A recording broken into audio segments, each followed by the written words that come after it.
예수님께서 무덤에서 사흘 만에 다시 살아나시고 부활하신 줄 믿습니다. 그 주님께서 지금도 무덤과 같이 답답하고 억눌리고 슬퍼하는 모든 사람들에게 부활하신 예수님이 함께 하시는 줄 믿습니다. 주님 바라보세요. 부활하신 주님이 우리와 함께 하시면 아무리 슬프고 고통당하고 절망 가운데 있다 할지라도 부활의 놀라운 능력이 저와 여러분 가운데 임하실 줄 믿습니다. 저는 어렸을 때 주일학교를 다니면서 이 부활절 하면 항상 생각나는 게 있지요. 부활절 달걀. 그거 먹으면서 예수님의 부활을 믿었습니다. 그리고 지금까지 신앙생활 하면서 단 한 번도 예수님의 부활을, 이 역사적인 사실을 의심한 적이 없어요. 그런데 부활하셨다는 것은 믿었는데 저의 삶을 돌아보면 과연 예수님의 부활의 능력이 내 삶 가운데 있었나? 그렇지는 않은 것 같았어요. 왜 이런 일이, 분명히 부활을 믿는데 왜 내 삶 속에서는 정말 예수님의 사망 권세 이기시고 부활하셨다는 그 능력이 나타나지 않았을까? 그건 다른 건 아니죠. 예수님의 부활을 그냥 교리적으로만, 지식적으로만 믿었던 거예요. 그러면서 일상 속에서는 부활하신 예수님을 바라보지도, 주님과 동행하는 삶도 없었기 때문에 이렇게 달랐던 것이죠. 그러다 보니 우리가 예수님의 부활을 믿는다 하면서도 여전히 건강 때문에 염려하고, 예수님의 부활을 믿는다 하면서도 늘 돈 걱정, 성공에 대한 욕심으로 살아가고, 예수님의 부활을 믿는다 하면서도 자녀들의 장래가 걱정이 되고 우리의 노후가 여러분 염려되고 두렵지는 않습니까? 그러면서 한 가지 깨닫게 된 것은 우리가 예수님의 부활을 믿는 것과 그리고 부활 신앙으로 부활의 능력 가운데 살아가는 것은 다르다는 것을 알게 됐어요. 어떻게 하면 우리가 믿기만 하는 것이 아니라 알기만 하는 것이 아니라 일상 속에 부활의 능력을 힘입고 부활 신앙으로 살아갈 수 있을까요? 그건 다른 것 아니죠. 일상 속에서 우리와 함께 하시는, 부활하시는 예수님과 동행하게 될 때 지식적으로 교리적으로만 아는 예수님 부활이 아니라 그 부활의 능력을 힘입어 살아가게 될 줄 믿습니다. 그래서 오늘 주시는 말씀을 통해서 다시 한번 부활하신 예수님과의 행복한 동행이라는 제목으로 은혜를 나누도록 하겠습니다. 첫 번째, 부활 신앙으로 살 때 주님께서 우리에게 사명을 맡겨주십니다. 19절과 20절 말씀 함께 읽겠습니다. 시작. 그러므로 너희는 가서 모든 민족을 제자로 삼아 아버지와 아들과 성령의 이름으로 세례를 베풀고 내가 너희에게 분부한 모든 것을 가르쳐 지키게 하라. 볼지어다 내가 세상 끝날까지 너희와 항상 함께 있으리라 하시니라. 아멘. 여기 보니까 모든 민족으로 제자를 삼으라 말씀하세요. 그러면서 어떻게 해야 할지를 구체적으로 말씀해 주시는데, 아버지와 아들과 성령의 이름으로 세례를 베풀고 내가 너희에게 분부한 모든 것을 가르쳐 지키게 하라. 다시 말하면 이제부터는 너희가 혼자가 아니라 예수님의 부활의 증인으로 살라는 거예요. 사명을 맡겨주셨습니다. 그런데 아무나 예수님의 부활의 증인이 부활의 신앙으로 살아갈 수가 없어요. 오직 부활하신 주님과 함께 할 때 이것이 가능하다고 말씀해 주시지요. 그런데 여러분 생각해 보세요. 만약에 예수님이 부활 승천하신 후에 이제 사도들끼리 잔뜩 겁먹고 두려워하지 않았겠어요? 그러니까 그들끼리 모여서 의기투합하면서, 얘들아 이제 예수님이 떠나가고 없으시다. 마음 약해지지 말자. 우리 마음을 단단히 먹고 정신 똑바로 차리자. 그리고 주님께서 우리에게 맡겨주신 이 세계 복음화, 모든 민족을 제자 삼는 이 세계 복음화, 우리가 힘을 합쳐서 한번 잘 해보자. 그러면서 베드로 너는 수제자니까 교회 행정 사역을 맡고, 야고보와 요한 너희들은 신방 사역과 기도 사역을 맡고, 빌립과 도마는 구제 사역을 맡고, 세리 출신 마태 너는 그래 교회 재정을 맡아라. 이렇게 할까봐 주님이 두려우셨던 거예요. 염려하셨던 거예요. 이렇게 자기들끼리 열심히 의기투합해서 우리가 한번 잘해보자, 이렇게 해서는 절대로 모든 민족 제자 삼는 주님의 사역을 감당할 수 없다는 거예요. 이거를 예수님이 누구보다 잘 아셨기 때문에 공간복음, 마태복음, 누가복음, 마가복음, 누가복음을 보면 예수님께서 제자들에게 말씀하십니다. 나를 따르라. 그런데 참 신기한 것은, 이상한 것은 공간복음이 아닌 요한복음을 보면 제자들에게 나를 따르라 말씀하시지 않고 내 안에 거하라 라고 말씀하세요. 참 이상하지 않습니까? 이왕이면 나를 따르라 하면 주님이 어디를 가시는지 주목하고 보고 있다가 우리 눈에 분명히 보이는 예수님 따라가기만 하면 되는데 갑자기 난데없이 내 안에 거하라. 이거 얼마나 느끼해요. 아니 도대체 어떻게 우리가 예수님 안에 들어가서 예수님 안에 거한다는 말씀인지 이해할 수가 없잖아요. 분명 제자들도 그랬을 거예요. 그런데 사실 나를 따르라 하시는 말씀이나 내 안에 거하라 하시는 말씀은 의미가 똑같은 말씀이에요. 예수님께서 살아생전에는 제자들의 두 눈으로 예수님이 분명히 보입니다. 그러니까 어디로 가든지 예수님 가시는 곳에 따르기만 하면 돼요. 그런데 요한복음은 가장 늦게 기록된 성경입니다. 부활하신 이후에 예수님 승천하시고 안 계실 때 기록되었어요. 그러니까 내 안에 거하라 이 말씀은 부활 승천 후에 제자들의 두 눈으로 예수님 이제 볼 수 없을 때, 따라가고 싶어도 예수님 안 보일 때, 그때를 염두에 두신 거예요. 그런 제자들에게 내 안에 거하라 이 말씀은 너희의 두 눈으로는 나를 볼 수 없어도 나는 너희 안에 함께 할 것이다 이 말씀이에요. 내 안에 거하라 이 말씀은 너희 마음 안에 계시는 주님을 주목하고 늘 부활하신 예수님 생각하라는 거예요. 그럴 때 주님께서 세상 끝날까지 우리와 함께 하시는 줄 믿습니다. 우리가 지난 2주간 이번 사순절을 보내면서 예수님과 동행하는 사순절, 그런 주제로 말씀을 나눴죠.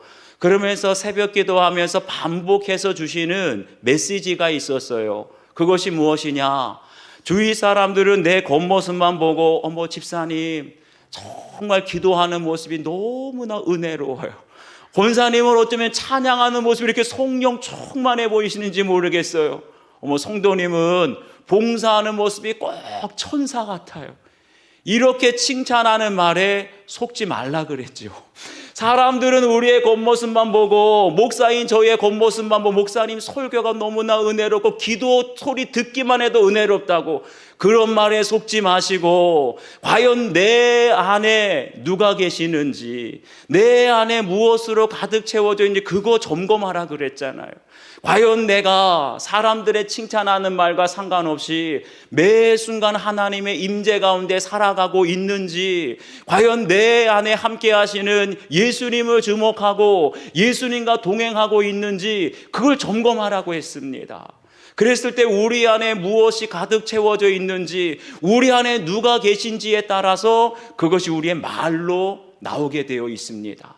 아무리 교회에서 예배를 드리고 봉사를 열심히 해도 내 안에 돈에 대한 생각으로 가득한 사람은 입만 열면 주식, 부동산, 요즘에 금값이 많이 올랐다는데 돈 얘기밖에 나올 수가 없어요. 그런가 하면 손주 나신 분들이 많이 있어요. 요즘에 손자, 손녀. 그러면 그 순간 우리 안에 뭐가 들어오죠? 손자가 들어오고 손녀딸이 들어오는 거예요. 어머 걔가 특히 걷기 시작했어요. 드디어 말하기, 온통 머릿속에는, 마음에는 손자 생각. 그러면 만나기만 하면 무슨 말이에요? 손자 자랑하고 너무나 예쁘다고 손자 얘기할 수밖에 없지요. 그런가 하면 부활하신 예수님이 우리 안에 들어오시면 어떻게 될까요? 입만 열면 예수님, 부활하신 예수님을 전하게 될 줄 믿습니다. 초대교회 사도들이 그랬어요. 초대교회 사도들은 성전에 있든지 안진뱅이를 만날 때도 부활하신 나사렛 예수의 이름으로, 심지어는 공회에서 신문을 당하고 여러 가지 위협을 당할 때도 오직 부활하신 예수님을 전했어요. 왜 그랬을까요? 부활하신 예수님이 사도들 가운데 함께 하셨기 때문에. 아멘이십니까? 사랑하는 여러분, 여러분 안에는 지금 누가 계십니까? 여러분 안에는 무엇으로 가득 채워져 있습니까? 우리가 정말 부활하신 예수님을 바라보고 부활하신 예수님과 동행하게 될 때 진정 부활신앙으로 살아가게 될 줄 믿습니다. 그럴 때 모든 민족을 제자 삼으라는 주님의 사명 감당할 수 있어요. 제가 이 말씀을 준비하는데 어제 토요일 새벽이었습니다. 말씀을 준비하려고 눈을 뜨면서 예수님 하고 부르는데 평상시 같으면 주님께서 제 마음속에 평안한 마음을 주시는데 어제 새벽에는 뜬금없이 저에게 이런 마음이 떠오르는 거예요. 너는 부활절 설교가 중요하냐? 부활하신 예수님이 더 중요하냐? 너는 부활절 행사가 중요하냐? 부활하신 예수님을 사랑하는 것이 중요하냐? 마음이 찔려서 제가 아무 말을 못했습니다. 왜냐하면 저는 토요일부터 금요일, 토요일, 주일 3일 내내 오직 주일 설교 생각, 부활절 설교 생각밖에 없었던 거예요. 그런데 부활절 설교를 준비하면서도 부활하신 예수님을 생각하지 않았고 부활절 칸타타와 부활절 삼겹살 파티는 생각하면서도 정말 부활하신 예수님을 사랑하지 않았다는 것을 종곡을 찔러주셨어요.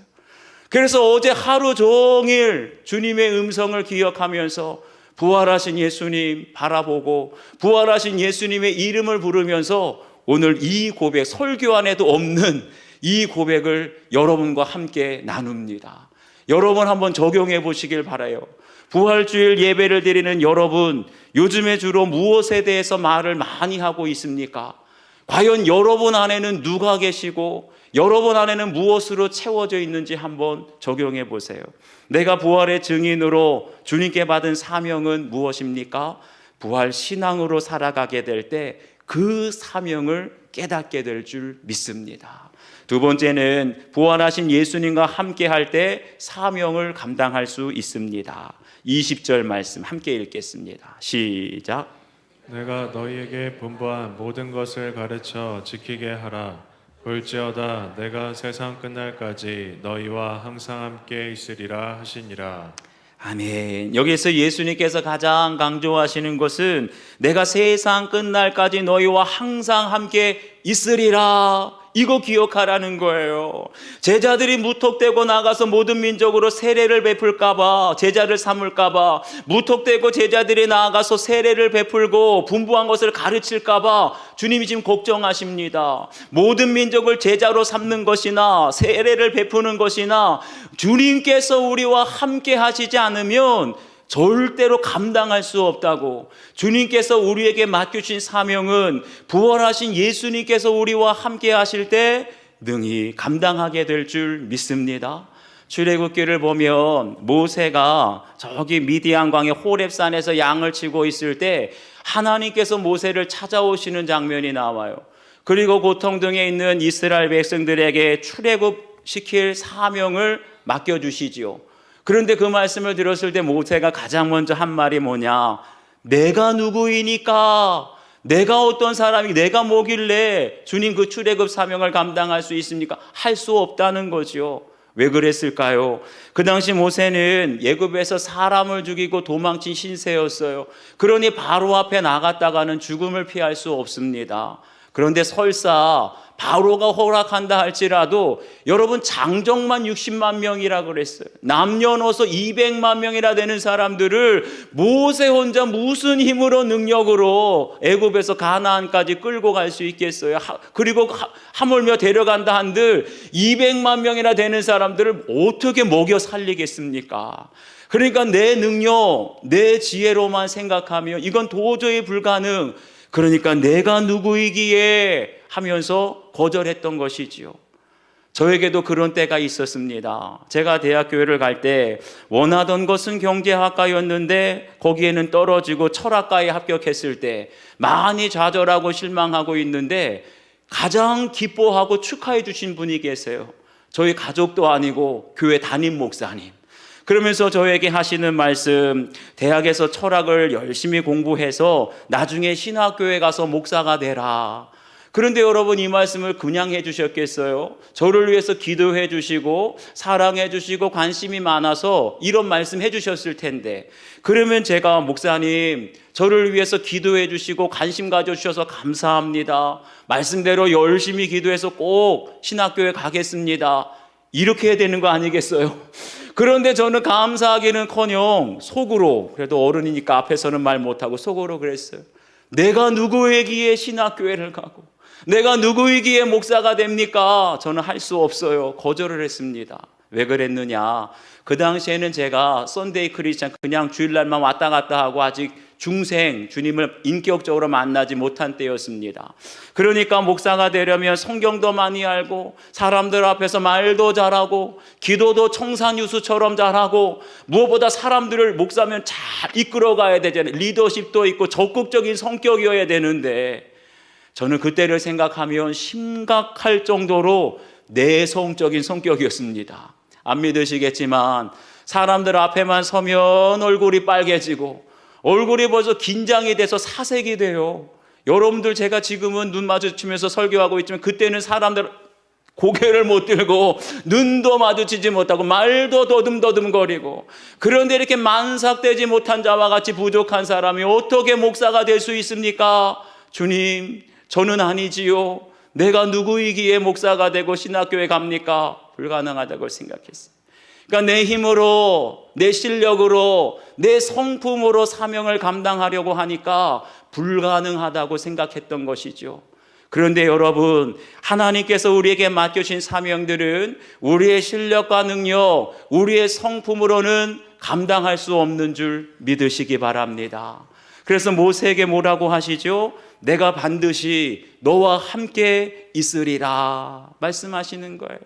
그러니까 출애굽의 사명은 주님께서 우리와 함께 하실 때, 그런데 모세에게만 그런 게 아니에요. 여호수아에게도 네가 어디로 가든지 내가 너와 함께 하리라. 아멘이십니까? 그뿐만이 아니었어요. 믿음의 족장들이었던 아브라함, 이삭, 야곱, 요셉, 이 사람들이 어디로 가든지 형통한 자가 되어서 축복의 통로가 되었던 것은 아브라함에게 특별한 능력이 있고 이삭과 야곱, 모세에게 특별한 지혜가 있어서 그런 게 아니라 여호와께서 함께 하심으로, 여호와께서 함께 하심으로 아브라함이 믿음의 조상이 되고, 여호와께서 함께 하심으로 요셉이 어디로 가든지 형통한 자가 된 줄 믿습니다. 그래서 감리교 창시자였던 요한 웨슬레 목사님이 임종하실 때 누워 계셨는데 그때 딱 한마디를 하셨어요. 하나님이 우리와 함께 계십니다. 그리고 눈을 잠깐 감으셨다가 다시 눈을 뜨시고 하나님이 우리와 함께 계십니다. 이 말씀을 더하고 눈을 감으셨다 그래요. 여러분, 우리 믿는 사람들에게 있어서 가장 큰 축복이 무엇입니까? 그건 하나님이 우리와 함께 하신다는 것이 믿어지는 것, 이것이 가장 큰 축복인 줄 믿습니다.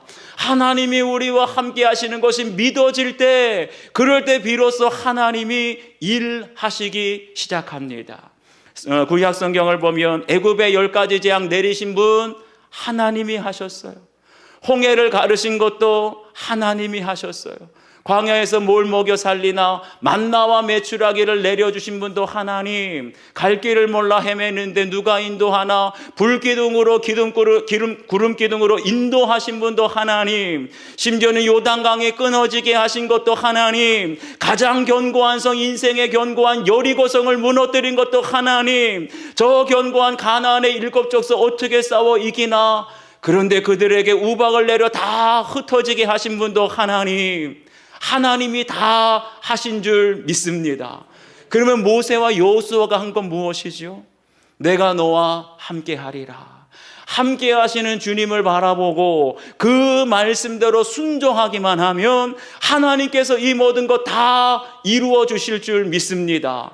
여러분, 우리가 할 것은 저 모든 민족으로 제자 삼는 것 우리가 할 수 없어요. 우리가 그들에게 세례를 베풀고 가르치고 다 분부한 거 가르치고 지키게, 우리가 할 수 있는 것이 아닙니다. 우리가 할 수 있는 것, 다만 세상 끝날까지 내가 너희와 항상 함께 있으리라, 이 말씀을 믿고 부활하신 주님 바라보는 거예요. 그리고 주님께서 기뻐하시는 그 말씀대로 순종하기만 하면 됩니다. 기도하라고 하면 기도만 하면 되는 거예요. 사랑하라고 하면 사랑만 하면 되는 겁니다. 용서하라고 하면 용서하고, 기다리라고 하면 기다리기만 하면 되는 거예요. 우리가 주님의 말씀대로 순종하게 될 때 주님의 일이 이루어지게 될 줄 믿습니다. 우리 가정의 구원 하나님이 이루시는 거예요. 우리 자녀들의 앞날 부활하신 주님이 책임져 주실 줄 믿습니다. 죽을 것만 같은 우리의 질병에서, 망할 것만 같고 무너질 것만 같았던 우리의 사업장, 주님이 함께 하실 때 살려주실 줄 믿습니다. 우리가 할 것은 내가 고치고 내가 살리고 내가 자녀들 미래를 걱정할 것이 아니라 우리는 다만 순종만 올려드리면 되는 거예요. 늘 우리와 함께 하시는 부활하신 예수님 바라볼 때 주님의 음성이 들리게 될 줄 믿습니다. 주님을 바라본다고 공허하게 하늘 바라보라는 게 아니에요. 주님을 바라보고 주님과 동행하는 삶은 곧 순종을 올려드리는 삶인 줄 믿습니다. 매 순간 그 말씀대로 순종을 올려드리게 될 때 이제는 나의 일이 아니라 주님의 일이 이루어지게 될 줄 믿습니다. 그런데 목사님, 왜 우리 가정에는 주님이 일하시지 않지요? 왜 우리에게는 주님의 일이 보여지지 않을까요? 돌아보세요. 열심히는 하는데 진정한 순종이 없기 때문입니다. 열심히로는 주님의 일이 이루어질 수 없어요. 철저히 나눈 주고 예수로 살며 주님의 말씀대로 순종하는 삶을 올려드리게 될 때 비로소 주님의 일이 이루어지게 될 줄 믿습니다. 불가능한 것 같았던 자녀들의 구원도, 불가능한 것 같았던 우리의 질병의 치유도, 불가능하게 보이는 것 같았던 우리의 사업장에 살아나는 것도 내가 아닌 말씀대로 순종하게 될 때 주님이 이루어 주실 줄 믿습니다. 이런 것들이 보여지게 될 때 행복한 동행이 이루어지는 거예요. 여러분, 부활신앙이 무엇입니까? 날마다 주님 바라보고 부활하신 예수님과 동행하면서 주님의 일이 이루어지는 것을 보게 될 때 정말 우리 하루하루의 삶이 가장 행복한 부활하신 예수님과의 동행이 될 줄 믿습니다. 한번 적용해 보시길 바라요. 최근에 우리 가정에 나와 함께 하시는 하나님께서 하신 일은 무엇입니까? 내 열심이 아니라 도저히 불가능하다고 생각했는데 하나님께서 역사하신 주님의 일이 과연 무엇입니까? 지금 내가 부활하신 예수님을 바라보며 순종해야 할 말씀은 무엇인지 여러분 각자 한번 적용해 보시길 바랍니다. 기도하시겠습니다.